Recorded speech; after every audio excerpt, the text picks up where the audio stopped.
What up, y'all? I'm Rajay. And I'm Shy, and welcome to the RXS podcast. The podcast where we provide inspiration, motivation, and information to the music community. Yes. Hey, I killed that. You liked that. You did. Hey, y'all. So, what are we talking about today, babe? I have no idea, but we have a special guest, someone that I'm just meeting for the first time today. That's going to help us figure it out. Oh, shoot. Okay, let's go. go. Get it. What up, guys? So I got the legendary Warren Newkirk in the building. This is my first time ever sitting with him or talking to him, but I've been hearing his name for years. And he in the city today. Oh, man. Hey. Man, just coming here, just hanging out with the family. That's all I'm doing, man. Hanging out with the family. And you haven't been here in how long? I want to say since RT passed. Okay. I guess it's been about 6 or 7 years. Yeah. Definitely. That's my last time being here. Yeah, man. But it's good to be back, though, Yeah. especially other than a funeral. Yeah, that's right. That's God right. knows it is. Yeah. So I want to go back Okay. to Little Warren. Uh-oh. Tell everybody where you from. From Fayetteville. Okay. Fayetteville, North Carolina, man. Born there, but I wasn't raised there. Okay. My dad being in the military, of course, we just moved all around the world, pretty much. Yeah. So I'm from Fayetteville. Vietnam is what they say, right? Yeah. So was music a part of your family off the rip? My mother played a little bit, but it actually, I wouldn't say that, but my mother played. She played some, and somewhere along the line, I gained interest in music. Okay. I want to say around about maybe 5 or 6 years old, I started recognizing different things, but I really didn't get started actually into playing and probably till I was a teenager. Okay. Yeah. What gave you that push to go ahead and do it? This story is going to trip everybody out. Let's go.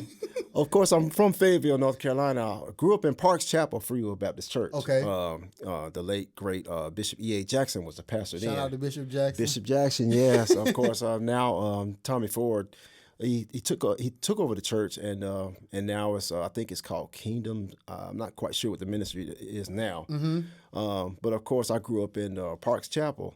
And how I got started, man, you know how some kids are, we cut up in church. Yeah. So the craziest thing about it is, and this guy actually became my inspiration since then, I got in trouble in church, and my dad set me behind the organ after he pretty much thumped me on the back of my head. Okay, so you had as a punishment you had to sit behind the organ. I had to sit in it. Well, actually, what I had to do was sit over there with the deacons, and the deacons' row was behind the organ. Okay. So Bishop Ralph Donnie Graves was preaching that Yeah, night. man. And he was actually on the organ. Yeah, man, please. That's a whole nother conversation.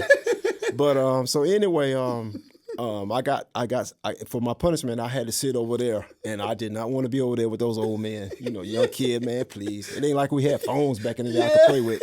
So I'm sitting over there mad, hands crossed, pouting, and mad, you know how kids do. Yeah. And so anyway, Bishop Graves was on the organ, and he was playing, and I just remember sitting behind the organ, and I seen his 2 feet at the time, just going across the pedals. And while I was upset, mad, I think everything happens for a reason. It does. It happened for a reason, and I think the Lord allowed me to cut up to be put behind that organ. Yeah, man. And from there, it's like when I began to gain interest in the organ. That's dope. That's where it all started. So thank God for punishment. Yeah, man. So when did you start playing at a church? Oh man, my dad's a pastor. My dad's a preacher. Both my parents are preachers, and I want to say when we moved overseas, I was like 11 or 12 years old, and I actually got put on the organ, and but I wasn't quite ready yet. But I kind of got put on the organ then. I was like around 11 or 12 years old, and this guy named Bishop Dupree was playing back then. This was in Panama when my dad was stationed there, and.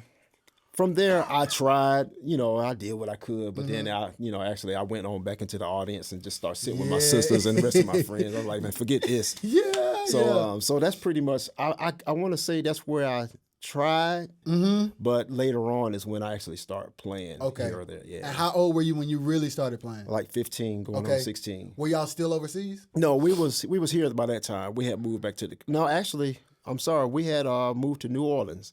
And that's where I started playing then, kind of down there. Yeah. Were you playing with a band or anything, or was it just you? Yeah, it was just me, just in church, just learning. Yeah. Just went in a good old Pentecostal holiness church, man. You know, where everybody was singing in what I like to call him my godfather, Bishop Morgan would say, the key of W. I was like, what the key of W mean? He's like, whatever key you can find. That's hilarious. Boy. So Bishop Morgan, I got that from you. Yeah. The key of W. Well, yeah. So that's where I got that from. But anyway, that's pretty much where I really started playing. Down there, I was like the age of 15 years old, 14 to 15, I would say. Yeah. And who were your biggest inspirations at the time? Oh man, New Orleans. I was oh man, it was just. Of course, I would always think about Bishop Gray's because that's where it all started. My dad moved all around and about, so I never really had any set inspirations. I would have to get all my inspirations from records. Yeah. That's kind of where I really So were you like the kind of guy that like studied the records and stuff? I studied the records, 8-track tapes, cassette tapes, and then my dad had this thing like reel to reel. Yeah, man. All that stuff is where I pretty much learned. So you could pretty much say I learned from people like, and the craziest thing about it is the people that I learned from, on records and stuff like that, I actually met every single last one of them. So I thank God for that, man. It's like so. And that's what makes it crazy. I was just talking to one of my friends earlier.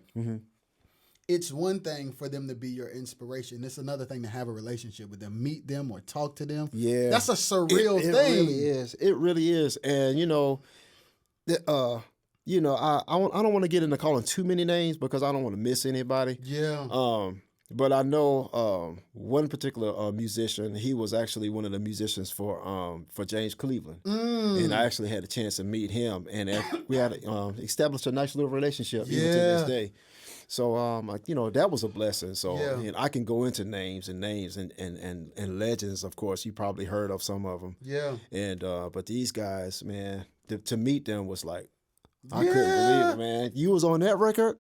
I was learning off you. They was like, I told one guy, I said, you taught me how to play. I don't even know you. But you taught me how to play. Yeah, that's man. facts. Listening to that stuff on the records, man. Rewinding, hearing little stuff, going back. Yeah, it was something. So were you? Have you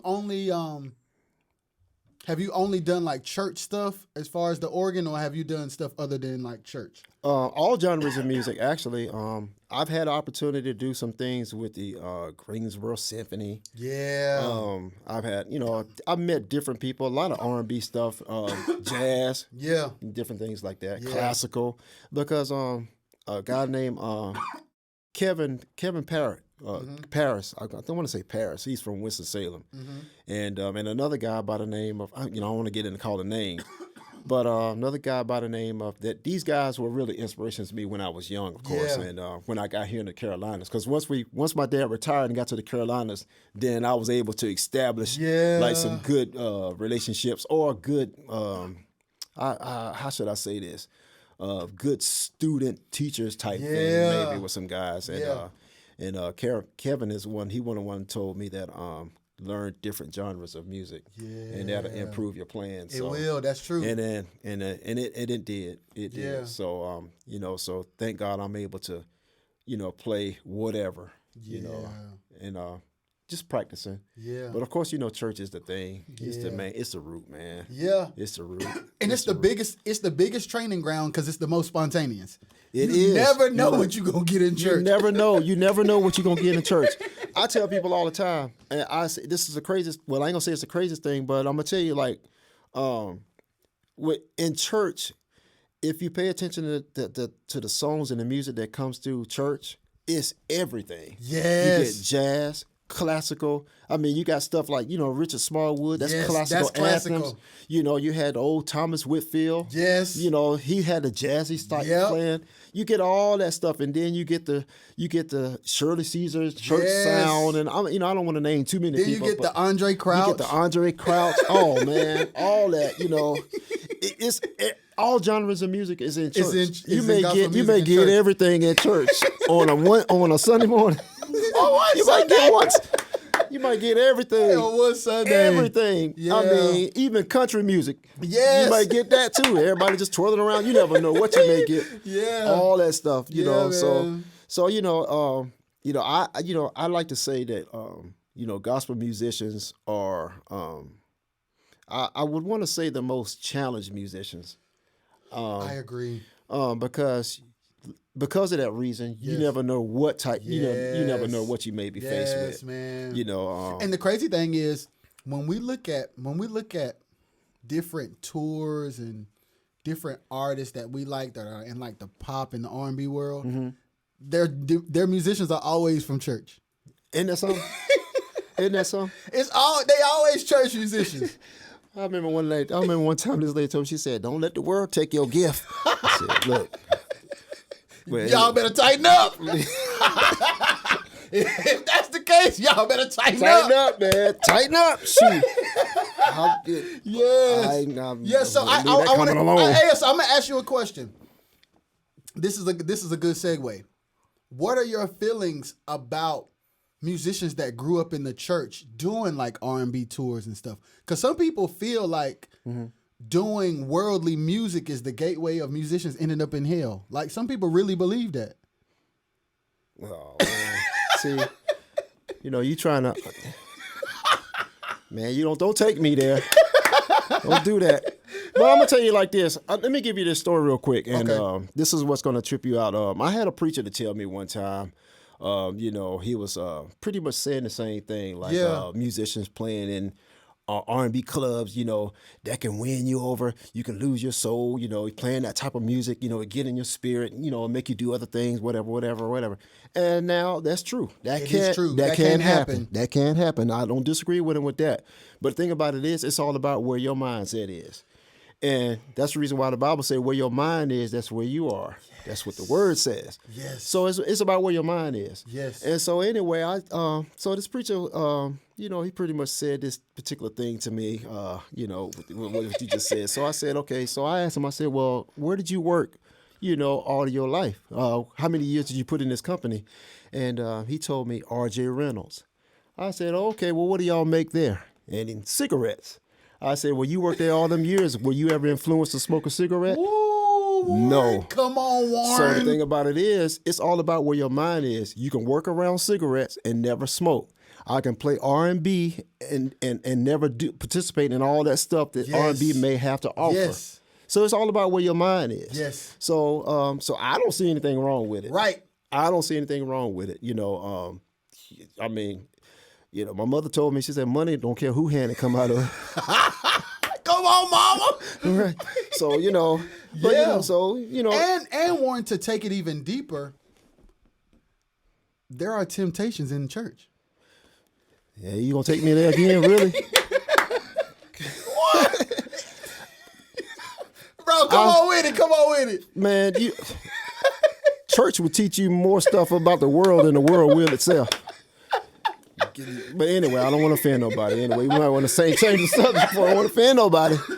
But nobody's perfect. That's right. Nobody's perfect. Let me go ahead and say that. Yes. We all striving to do the right thing the best way we can, and man. To do the things of God. That's what we all striving to do. Absolutely. That's what it all boils down to. No matter what you play, whatever your gift is. When you're in the kingdom, you would hope to try to strive for the things of God. Absolutely. We all fall short. Yes. But I will say this, I don't have no judgment with musicians. Yeah, I don't either, man. None at all. That's good. None at all. That's good. None at all. So have you ever been in a space where you have mentored any musicians? Oh, man. Yes. Okay. That's a strong word. Yes, sir. That's a strong word, because to be honest with you, like you can mentor somebody in music or whatever it is they're attracted to it in your giftings or your calling or whatever. But for some type of way or another, they start looking at your lifestyle too. You know, when you this mentor thing goes far beyond just music or preaching or singing.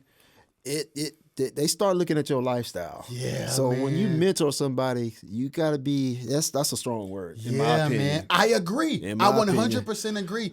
And I don't think we think about that sometimes. Like when you do decide to take somebody under your wing. Like you said, it's not just about the music. So your integrity, how you handle business, how you handle home, how you handle conversations with people. They watching. They watch all that stuff. And integrity, oh man. But anyway, let me move away from that for a few seconds. But when musicians say, Warren, when I meet guys or see guys, they always say, man, we're trying to be like you. And I always say, no, be better than me. Yeah. Because I know myself and what things that I've gone through and the challenges and that I still need to work on. Yeah, man. You know, now be better than me. That's what I always say. That's what I always say. Be better. So I want to fast forward to how did you meet Bishop Sheldon McCarter? I met him. Actually, I met him through this guy named Reggie McCaskill. I did a wedding for NFL football player. Okay. And this guy named Reggie McCaskill actually sung for that wedding. And I wasn't playing anywhere at the time. And he said, I want to introduce you to my pastor. You know, you're looking for somewhere to play. You know, that's kind of how it happened. So I want to say that I got introduced to Bishop in 97. Something like that. 96 or 97 is when that wedding took place, I want to believe. And we went over to the church and later on, and I met him. And of course, I didn't start playing right away, but I met him then. Yeah. And I think the door was always open, you know, for me to be able to play there. But I didn't start playing right away. Okay. So then, what made you end up going back and starting?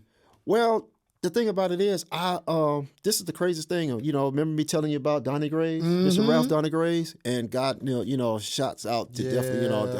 That was like I often refer to him as being like my father in the music, so to speak. Yeah, he was, that affected me when I was a child. Yeah. But actually, I was playing for him. I played for Donnie Graves for about 6 years, 6.5 years.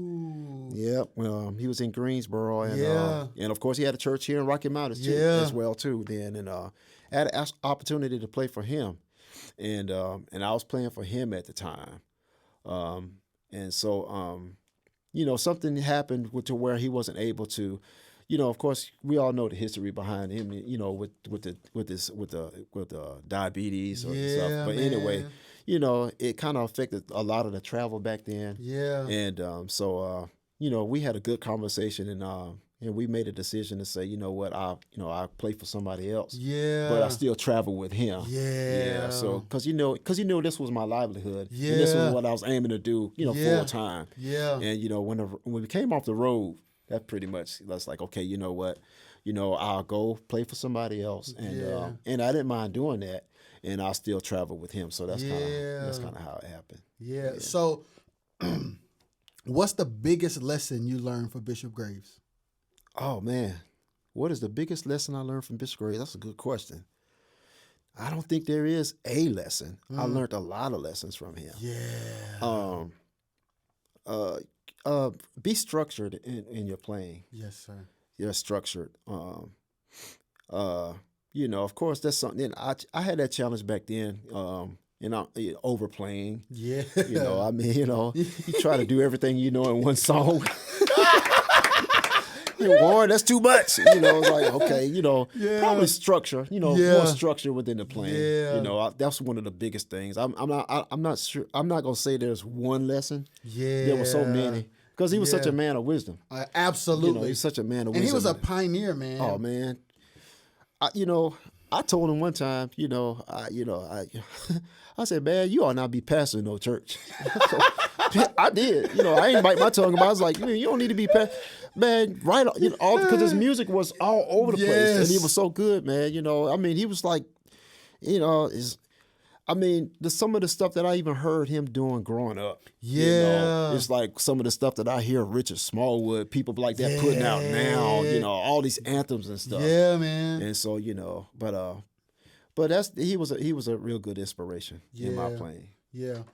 Here So locally. then was he your connection to going back to Bishop McCarter? What do you mean going back? I mean, how did you get from Bishop Graves to Bishop McCarter? Okay, that was just a transition that I made in ministry. Okay. And everybody, and it set well. I left right, and I went to Bishop Sheldon McCarter. So right. let's talk about that. When you say I left right, what do you mean? Well, I made sure that I let Bishop Graves know. Once we had our conversation, I said, I'm gonna go ahead and take this position over here that's available, and I want to make sure that I let you know that I'm gonna do that. And also, before I left Bishop Graves, I also made sure they had a musician in place. I didn't leave them empty.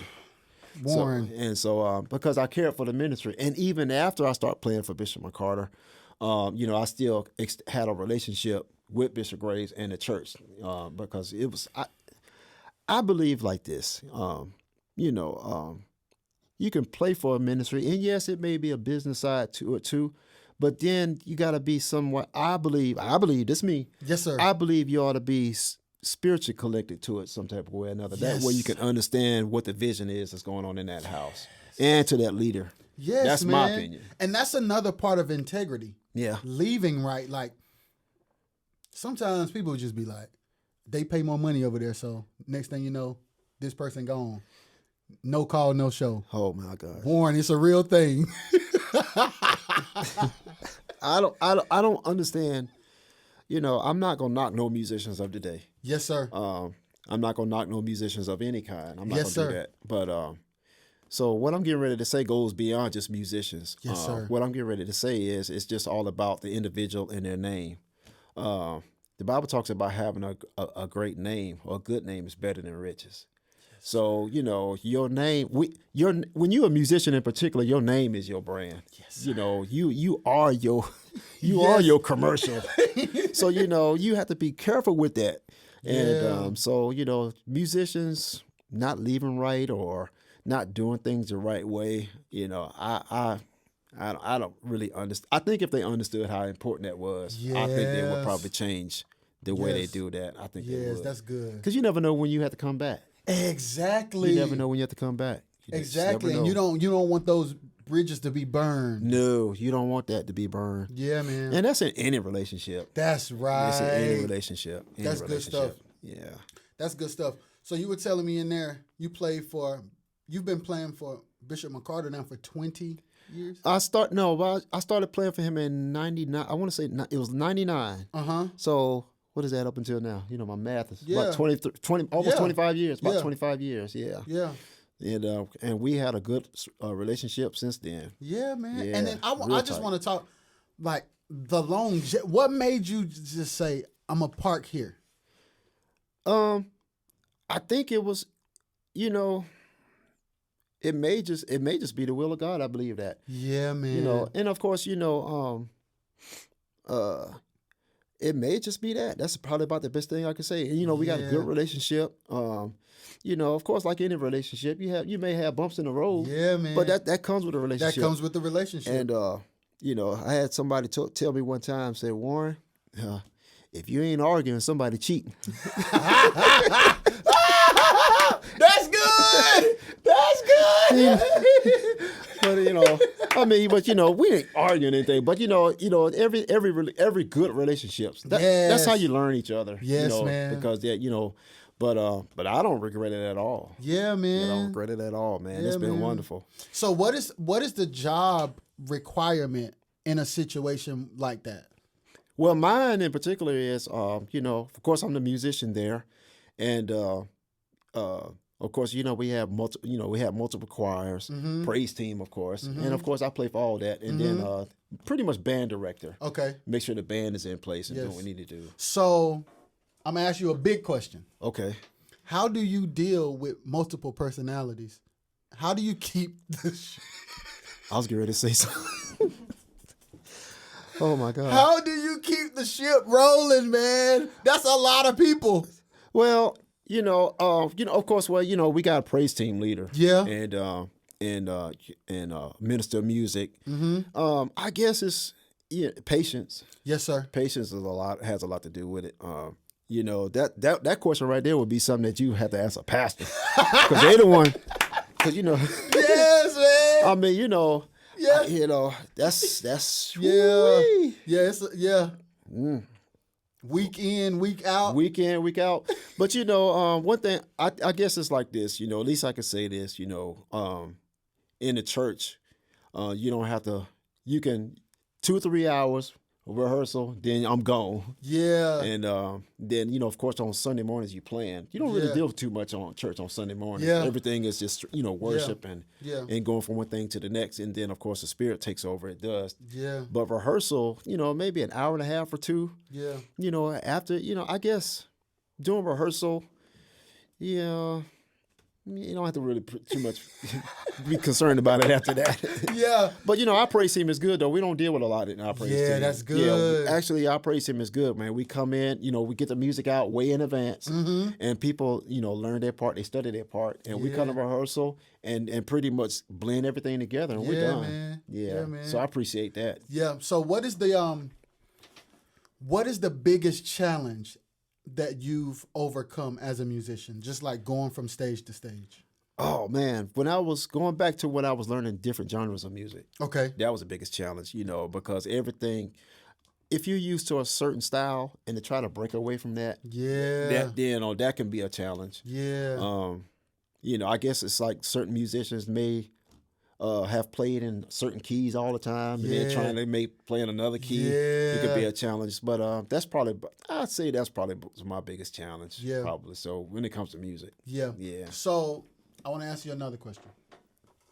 Is there anything that you learned, and it could be vice versa, is there anything that you've learned in music that you apply to life, or anything in life that you learned that you apply to music? Oh man, life is music. Music is life. I mean, I'm telling you, like, music. Be honest with you, music is one thing. It's one of the things that connects us all. Yeah, man. Connects us all, and everybody. This is my opinion. Yeah. And, I think it's a strong opinion to say. Yeah. Everybody that's on the face of this earth has some type of connection with music. Absolutely. Everybody does. Yes. No matter I what agree. kind it is. Yes. Yeah.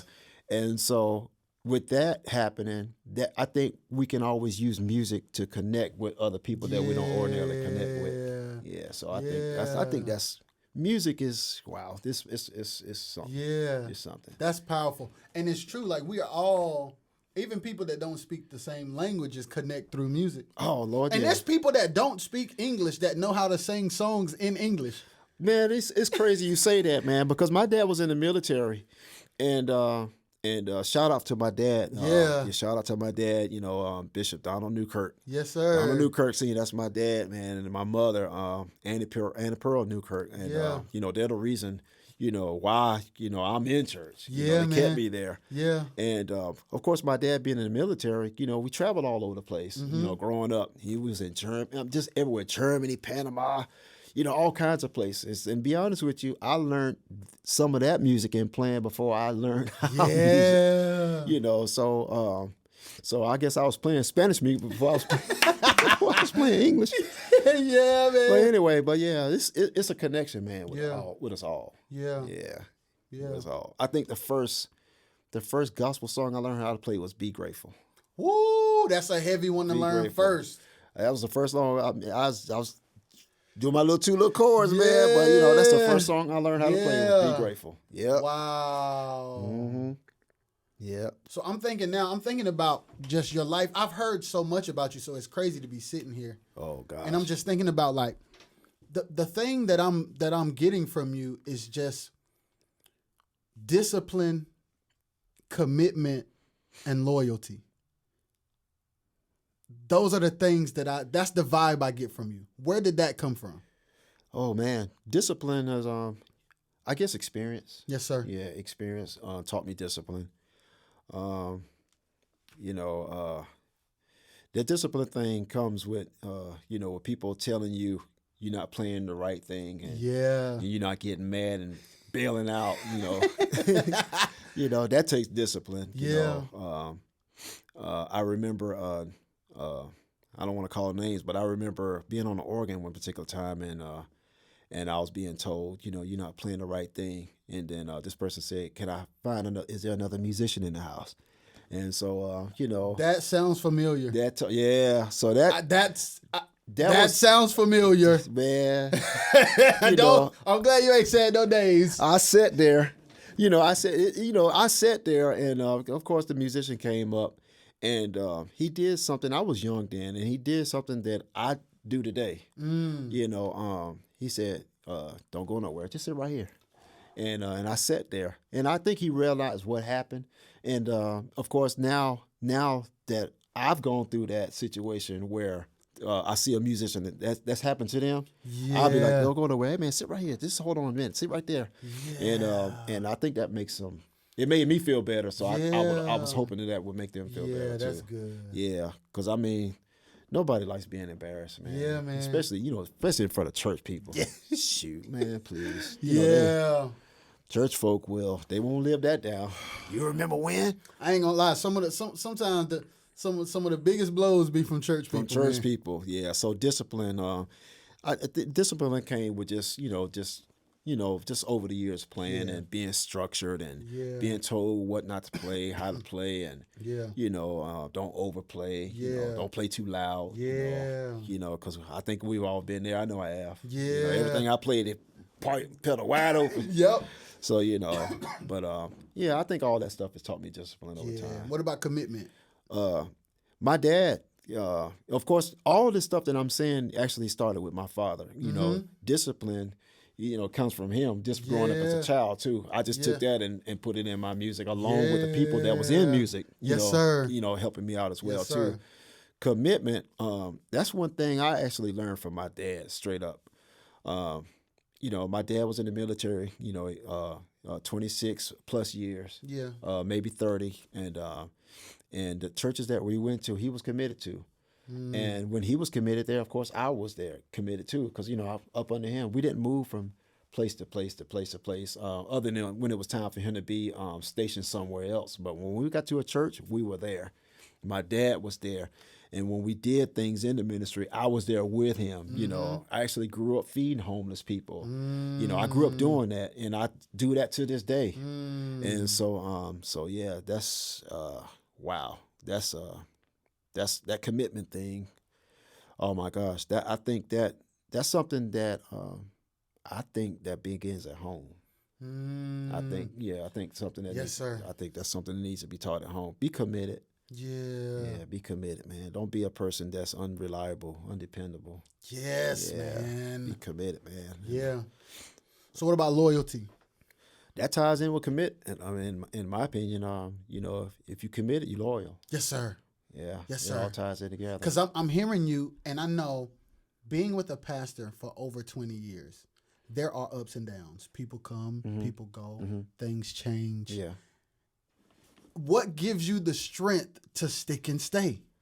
Oh man, that's a good question. Probably God, and all those things that we just mentioned ties in together too. That gives me strength. Yeah, man. And because at the same time, I'm while I'm praying, they go higher. I will go higher as well too. Yes. That's what I always like to think. Because I believe if you committed and loyal. People will take you with them. Yes. That's what I believe. I believe that. Yes, man. When you're on true God assignments and God has connected you with real, genuine people, that is the journey. That is the journey. Yes. That is the journey. You travel it together. Yep. You travel. You're exactly right. I can go on and on and on with artists and preachers that I've seen blow up. And they took their musician right along with them. Yeah, man. Right along with them. Yeah, man. I mean, I could just preachers, R&B singers. Yeah. And I think it's the established relationship too. Yes, sir. Because they're not growing by themselves. Yeah, and you're man. not growing by yourself. You're growing together. Yeah, man. So Yeah, man. I mean, if it ain't broke, don't fix it. That's If it ain't that's broke, good, don't fix man. it, man. That's good, man. Don't fix it. So we're getting ready to wrap it up because I know you got to go. Oh, I know, right? Yep. Yeah. I mean, what church is that? 7 o'clock. Yeah. They But- ain't gonna call my phone. Right. But before you go, if there was one piece of advice you wanted to give to the music community or to musicians based on something you've experienced or learned, what would it be? I would say, that's a good question. Oh man, well that's I would say this: learn music and where it come from. Learn what it means to be a musician. Learn the impact that it has, and that it can have. Those of you in church or any musicians, I can say this, but particularly in church, learn what it means to be a musician from a biblical standpoint. I can go all into scripture and explain of the impact that music has had with so many different events that has happened. That music actually took place first. Yes. One of my favorites is the story of David playing the spirit out of Saul. Mm-hmm. You're exactly right. Yep. He said, "Bring forth a minstrel, play this evil spirit." Yeah. And who did they call for?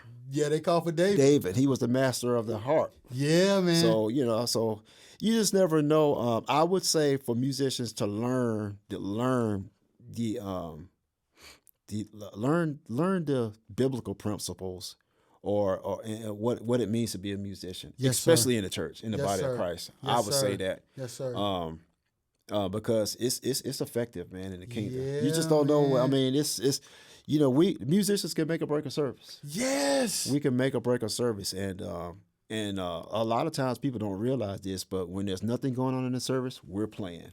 When the preacher's preaching, we're playing. When the singers, when the preacher is not preaching, we're playing. When the Yes. singers are not singing, we're playing. When they are singing, we're playing. Yeah. So a lot of times we're steady going Yes. through the whole service. Yes. Yeah. So it's very important to understand what it means to be a musician and how important and how effective it can be. Whatever atmosphere you're playing in, no matter what atmosphere Yeah, you're man. playing in. You don't want to be playing. Shout out to my boy Calvin out, which is our drummer. Yes. You don't want to be Coon. Shout out Coon. You don't want to be playing for Frankie Beverly and trying to play. Give me an artist and William Murphy. No effect of William Murphy or anything like that. But you can learn what's supposed to be where. Yeah. And be effective in that at that time. Yeah, that's good. Yeah. So but yeah. So I think it would be good for musicians just to kind of learn what it means to be a musician. Yeah. I think it'd be helpful.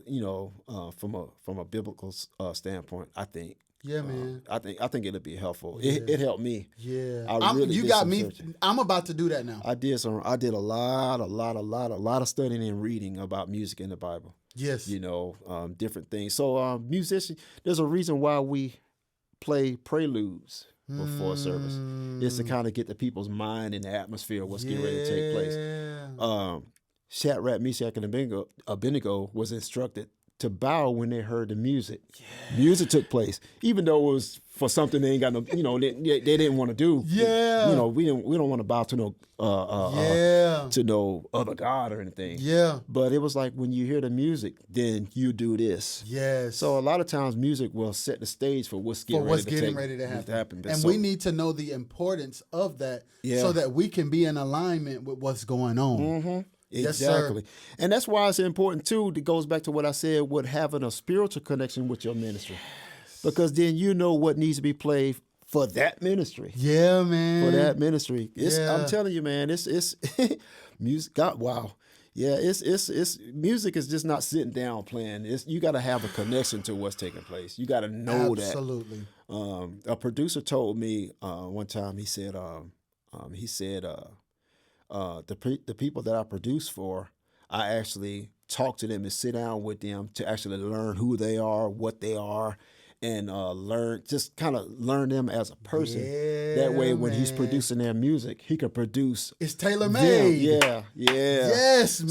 So preaching is the same way. You Yes. know, playing for a church or even playing for artists. You know, learn them. Yes. Learn them. And Yes. so I guess that's some of the stuff. I don't know. I can talk too much, but That's big. That's some of the stuff That's I would heavy. say for musicians. You know, That's heavy. Y'all take heed because I'm about to go do research because We the crazy. big homie Warren said you need to learn what Lord. music means from a biblical standpoint. So I'm about to go home and do my homework. Man, I'm not joking, man. Hey, Oh, man, wow. it's been real. I was good having oh you, man. yes, sir. Good to be here, man. I was all nervous. And you did great. I'm like, man, it's a podcast. Like, what is that? So we thank y'all for watching, man. We'll see y'all. Peace. Peace.